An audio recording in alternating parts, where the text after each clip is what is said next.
Bismillahirrahmanirrahim. Assalamualaikum warahmatullahi wabarakatuh.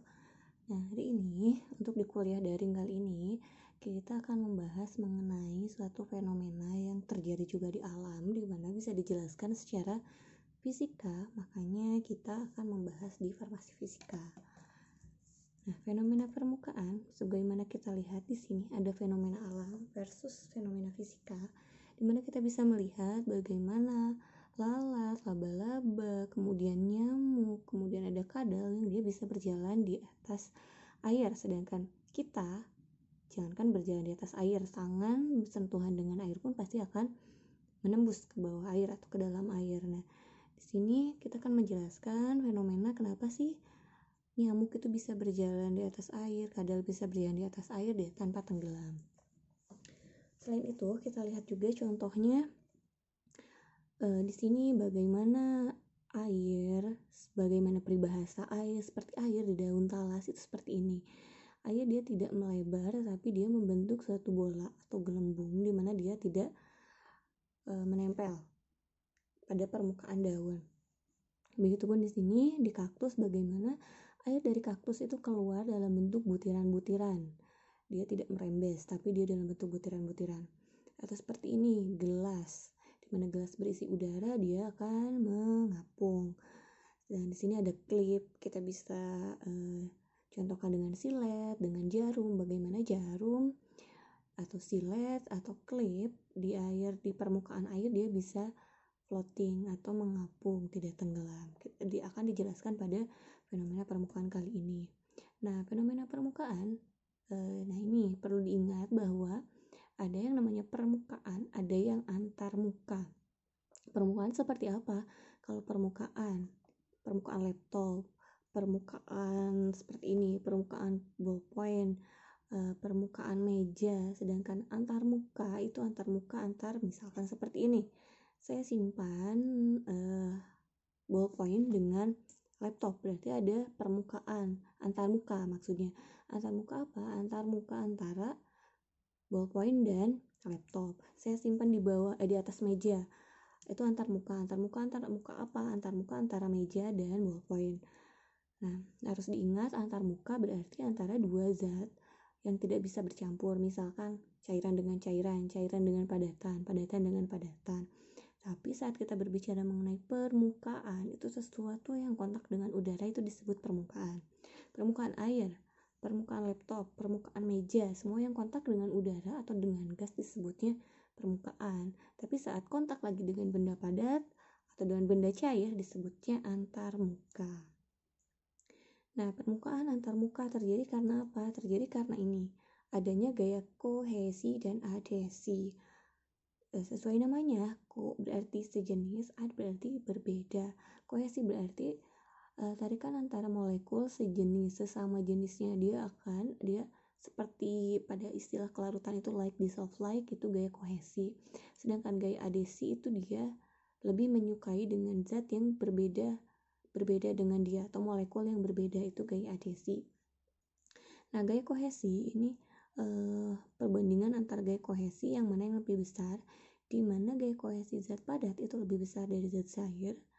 Zat cair itu lebih besar dari gas. Kenapa? Kita lihat bahwa kerapatannya antara zat padat dengan zat cair itu lebih besar zat padat. Zat cair dengan zat gas kerapatannya yang lebih besar yang mana? Yang cair, sehingga gaya kohesi atau gaya tarik menarik sesama jenisnya lebih besar pada padatan, kemudian cair dan gas. Nah, bisa kan dibayangkan bagaimana kita memisahkan benda padat membutuhkan gaya yang lebih besar, benda cair juga kita memerlukan gaya yang lebih besar untuk memisahkan antar cairan. Gas lebih mudah. Kenapa? Karena gaya kohesinya.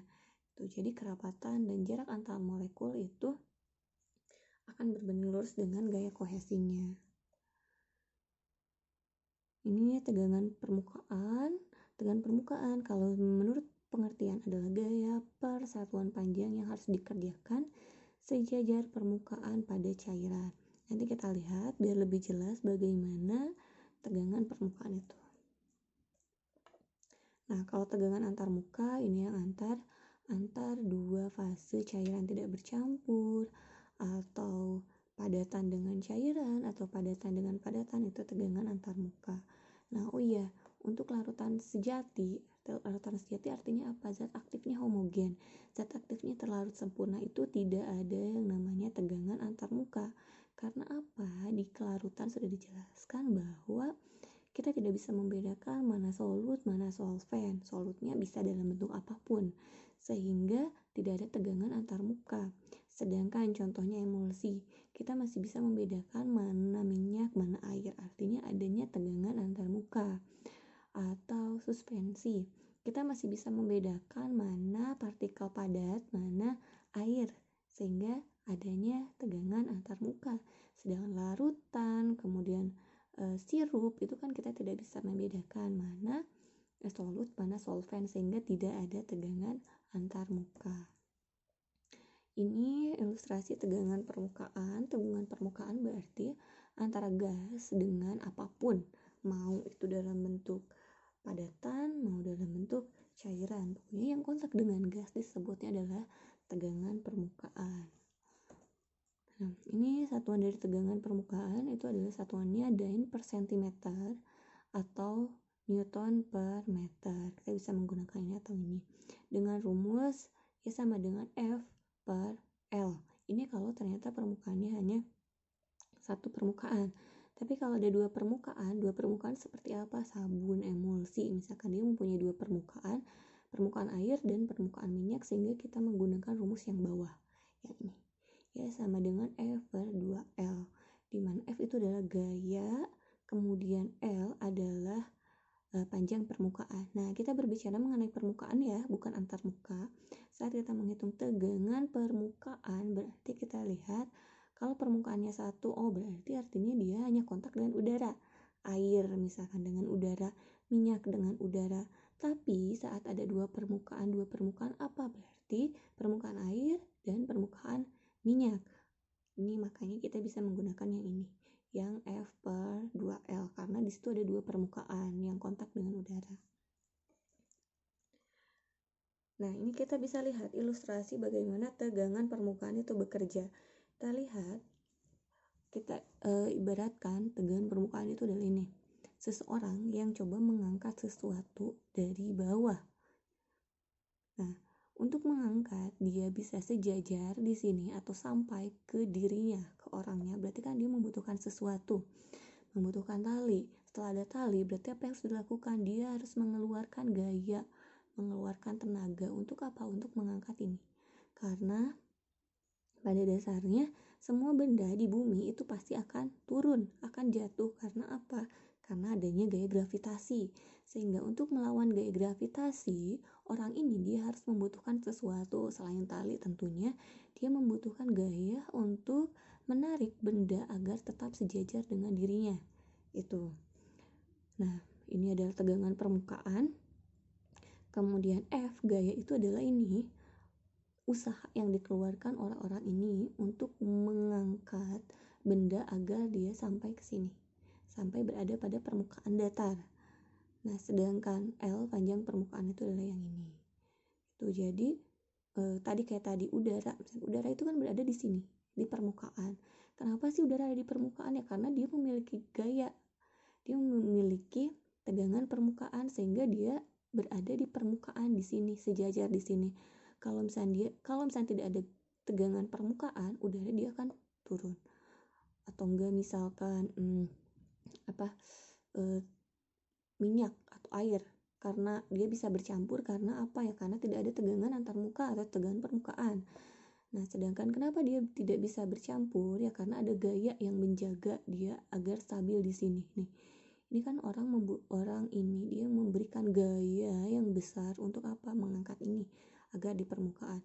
Orang ini melepaskan gaya, orang ini tidak memberikan gaya lagi, artinya apa? Ya udah dia akan turun, akan kembali, akan menyatu, akan masuk ke dalam air misalkan itu. Kemudian, nah ini tegangan permukaan dalam larutan sabun. Larutan sabun itu kita artikan dia sebagai dua permukaan karena ada air dan ada surfaktan. Sehingga di sini ada 2L. 2L karena apa? Ada permukaan deterjen, surfaktannya, dan ada air. Larutan sabun, bukan sabun saja. Kalau larutan sabun artinya apa? Deterjen yang sudah terlarut dalam air. Berarti kan ada air dan ada deterjen, sehingga kita menggunakan rumus yang ini. Begitu pula emulsi. Emulsi ada dua fase minyak dan fase air, sehingga kita menggunakan yang ini, rumus yang ini. Tuh. Nah, ini beberapa sifat cairan sudah dibahas di state of matter yang cairan. Kemudian ini ada fenomena permukaan, ini yang sama seperti tadi, bagaimana zat aktif dia berada di permukaan sedangkan yang lainnya ada di bawah. Ini fenomena tegangan permukaan, beberapa fenomena permukaan.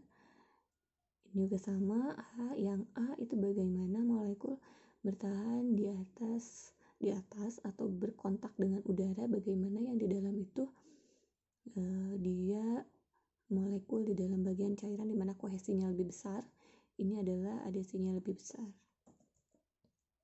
Kita lihat ini beberapa fenomena permukaan. Ini daftar tegangan antarmuka dan tegangan permukaan pada berbagai zat terhadap air. Jadi ada air, tegangan permukaan air terhadap air, jelas kalau permukaan berarti air dengan udara. Kalau gliserin dengan air, asam oleat dengan air, itu adalah ini. Ini tegangan permukaan, ini adalah tegangan antarmukanya. Ini gliserin dengan udara, asam oleat dengan udara, benzen dengan udara. Kalau ini air raksa dengan air, N-heksan dengan air, asam oleat dengan air, ini adalah tegangan antarmukanya. Ini tegangan permukaan, ada tegangan antarmuka bisa antara cairan dan cairan, padatan dengan padatan, cairan dengan padatan. Tapi kalau tegangan permukaan itu adalah bisa antara cairan dengan zat, gas, padatan dengan gas. Klasifikasi antarmuka, kita langsung ke sini. Gas padatan bagian atas meja, kemudian gas cairan, ini permukaan cairan, cairan dan padatan ini suspensi, cairan dengan cairan itu emulsi, kemudian padatan dengan padatan seperti di granul, kemudian kita buat tablet, itu adalah padatan dengan padatan. Nah, ini aplikasi dalam farmasi memang berpengaruh terhadap apa? Ada absorpsi obat, bagaimana obat bisa terpenetrasi, bagaimana obat menempel di molekul, kemudian pembentukan dan kestabilan emulsi, itu dipengaruhi oleh tegangan antarmuka dan suspensi juga. Ini faktor-faktor yang mempengaruhi tegangan permukaan. Pertama adalah suhu. Jadi bila suhu naik nih, pertama misalkan ada dua zat yang tidak bersatu, kemudian ini membentuk tegangan antarmuka, kemudian kita naikkan suhu, bisa saja dia meningkat karena apa? Kita juga memberikan energi yang kalau kayak tadi seperti gambar tadi, di mana orang tersebut itu menjaga dia tetap berada di permukaan, tapi kita berikan energi apa? Menambah bebannya sehingga tegangan permukaannya menjadi lebih kecil. Densitas itu apa? Bobot jenis, bobot. Jadi semakin tinggi densitas atau bobot jenisnya, berarti makin tinggi tegangan permukaannya gitu. Jadi maksudnya apa? Jadi semakin besar beban yang orang tadi, semakin besar bebannya, berarti kan orang itu perlu mengeluarkan gaya atau mengeluarkan tenaga untuk yang lebih besar juga untuk mengangkat beban tersebut. Kemudian yang ketiga, konsentrasi. Solut yang ditambahkan ke dalam larutan akan menurunkan tegangan antarmuka. Karena apa? Nanti solut ini sebelum diaduk ya, solut kita tambahkan ke dalam larutan, artinya konsentrasi di permukaan dia lebih besar dari di dalam larutan, sehingga nanti dia akan memaksa tegangan permukaannya untuk menjadi lebih kecil.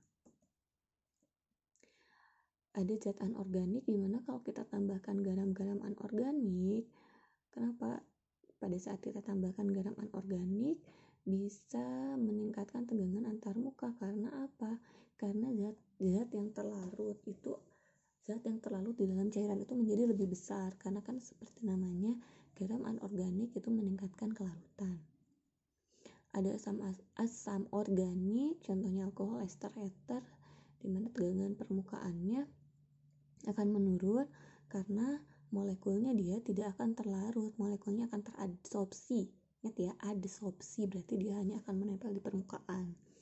Kemudian surfaktan kalau konsentrasinya rendah, tegangan permukaannya juga menurun karena surfaktannya teradsorpsi di permukaan, dia berada di permukaan cairan sehingga konsentrasinya sehingga tegangan permukaannya akan turun. Kalau semakin besar kita menambahkan surfaktan sampai terbentuk misel atau mencapai konsentrasi misel kritis, artinya apa? Semuanya akan turun. Yang tadinya dia berada di permukaan, dia akan membentuk misel di dalam cairan sehingga dibutuhkan tenaga yang lebih besar atau tegangan permukaan yang lebih besar untuk dia berada di atas permukaan. Ini misel.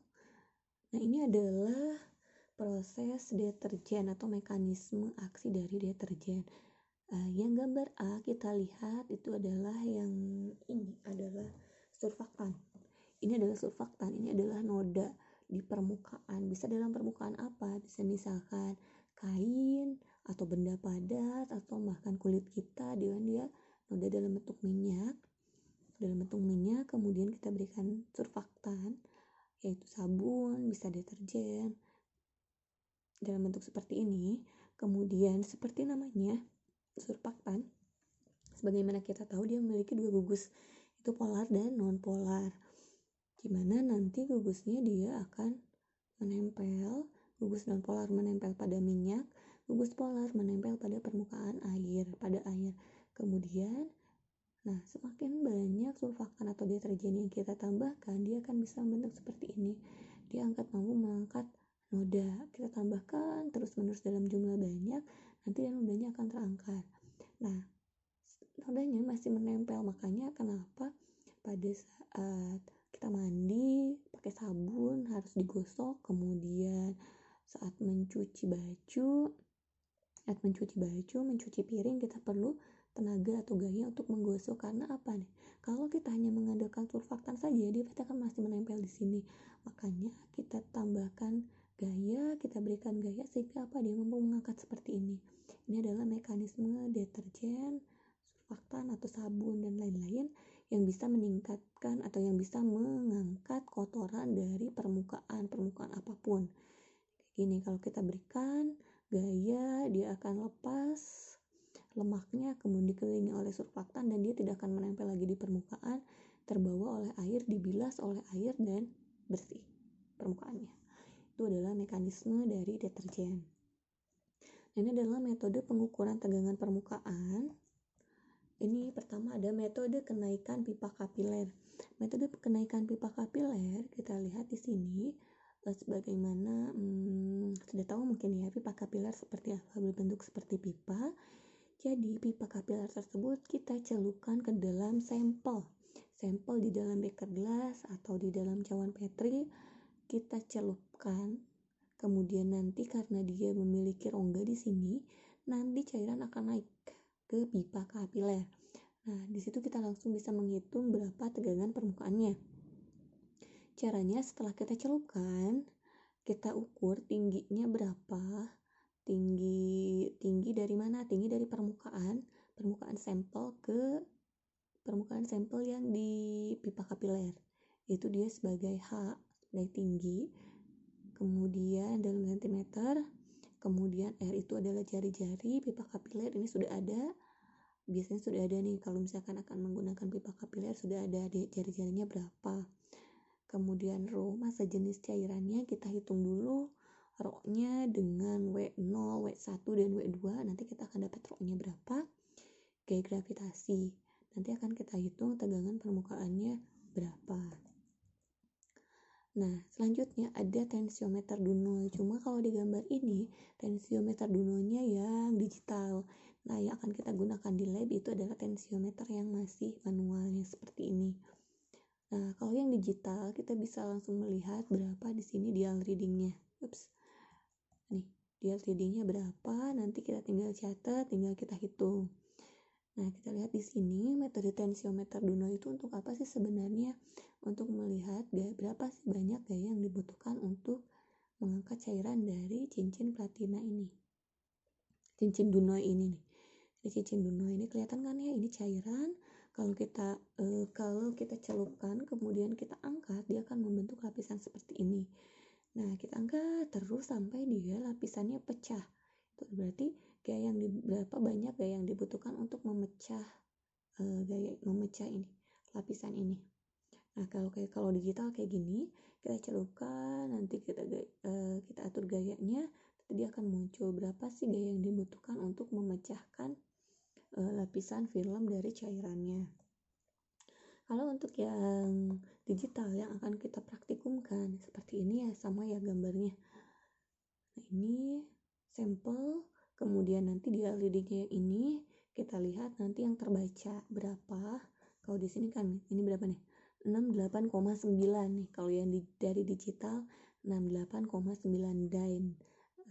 Ini yang ininya misalkan 68,9 dibagi 2 dikali keliling cincin nanti ada, kita lihat beda-beda setiap alat.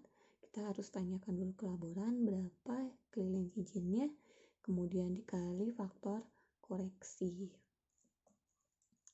Nah, ini rumusnya nih, keliling lingkaran 2pi kali r, dimana ini faktor koreksinya 72,8 dyne per centimeter. Nanti sebelum praktikum harus dipastikan lagi berapa sih yang faktor koreksinya. Ini faktor koreksinya berbeda-beda setiap ukuran cincinnya. Ini bagaimana absorpsi antarmuka cairan.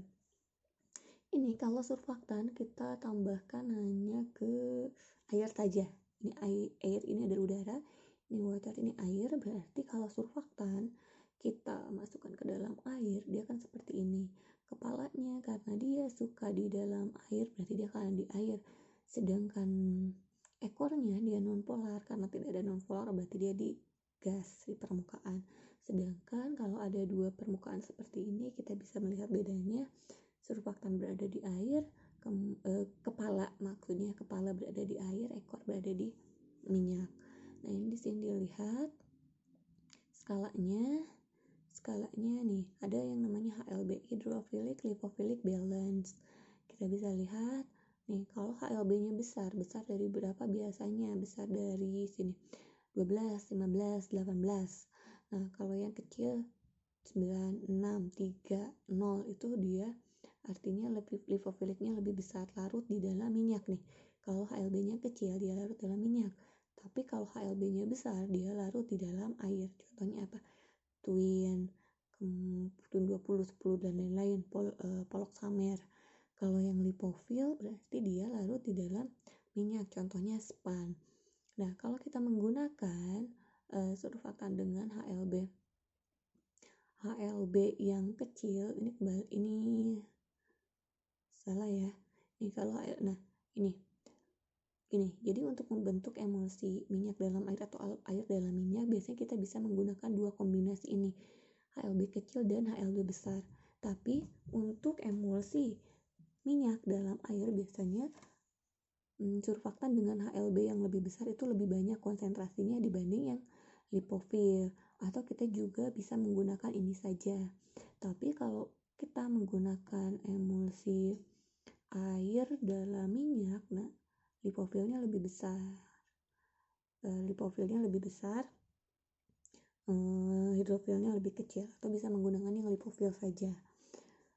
Nah, kalau misalkan ada yang mau ditanyakan atau kurang jelas, nanti bisa ditanyakan di grup, komen dan chat, nanti saya akan jelaskan dalam bentuk recording lagi. Nah, selanjutnya ini adalah daftar HLB dari berbagai surfaktan. Nah, ini bagaimana surfaktan menurunkan tegangan permukaan karena dia menghasilkan ini misel. Kondisi jenuh yaitu konsentrasi misel kritis sehingga dia nanti bisa turun. Nah, ini ada sifat-sifat listrik antarmuka. Minggu lalu kayaknya dibahas mengenai potensial zeta. Nah, selain potensial zeta sebenarnya ada beberapa potensial yang lainnya. Misalnya ada potensial nurse. Kita lihat di sini bahwa ini adalah permukaan. Nah, kita contohkan sebagai suspensi. Suspensi berarti kan ada padatan, ada zat padat dan larutan atau cairnya atau airnya. Zat padat di dalam air. Nah, ini suspensi. Nah, yang warna ungu itu adalah permukaan dari zat padatnya atau suspensinya. Di mana di permukaan zat padat itu dia memiliki potensial listrik, disebutnya potensial nurse. Itu adalah perbedaan antara permukaan sebenarnya dan daerah elektrik netral dari larutan. Kemudian yang B ke B sini, daerah ini adalah potensial zeta. Dia adalah potensial atau magnet listrik yang melindungi zat aktif atau melindungi partikel padat. Partikel padat di sini itu ada medan listriknya yang biasanya apa yang pernah saya gambarkan, kalau semakin besar potensial zetanya artinya saat ada lagi zat yang sama dia tidak akan menempel. Nah, makanya potensial zeta itu dia akan melindungi zat padat dari proses agregasi, atau kalau untuk disuspensi dalam bentuk ini membentuk cake, crystal growth atau pertumbuhan kristal. Ini juga sama, suspensi potensial zeta apa, potensial nurse itu apa. Kemudian nih, potensial zeta terlalu kecil maka gaya tolak menolak antar partikel menjadi lemah, kemungkinan terjadi penggabungan atau partikel flokulasi. Makanya biasanya kalau misalnya untuk mencegah flokulasi itu kita tambahkan potensial zeta atau zat-zat yang memiliki elektro ini. Nah, selanjutnya ada 4 latihan soal, silahkan dikerjakan, ditulis di kertas, kemudian nanti tugasnya diupload di Google Classroom, nanti akan saya periksa. Nah, sama kalau misalnya ada pertanyaan boleh komen, nanti akan saya jawab dalam bentuk recording seperti ini, dalam bentuk recording audio saja atau dalam bentuk tulisan. Oke, sekian materi untuk tegangan permukaan. Silahkan dipahami. Terima kasih. Assalamualaikum warahmatullahi wabarakatuh.